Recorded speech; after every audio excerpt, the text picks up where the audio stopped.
Trigger warning, this is going to have a whole lot of should have in it and things that I have heard throughout my entire life and still hear. People write it on this platform, but also people say it to me in person. You should have told your mother that your grandfather was molesting you. I should have, but my mother was also abusing me.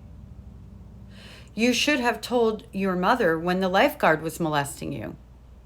Well, my mother knew and kept sending me back to him. Well, you should have told someone. My mother let everybody know that I was the liar in the family and I had nobody to go to. You should have stood up to your mother. My sole caregiver, who literally tried to take my life by dropping me out of a 2-story window, I should have told her. You should have told a teacher. Well, how would I know which teacher to trust when the people I was supposed to trust the most in the world, like my mother, was so untrustworthy? How would I know who to go to? Well, you should have told a police officer. The police officers who kept returning me to my mother and telling me how much she loved me, those police officers.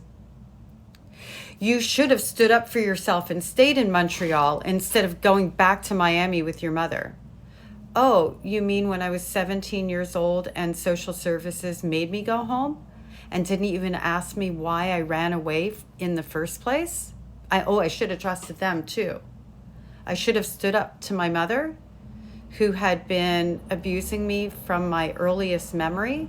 I should have found some power within myself after and during and while I was walking around completely traumatized from having lived on the streets as a 13-year-old kid. I should have.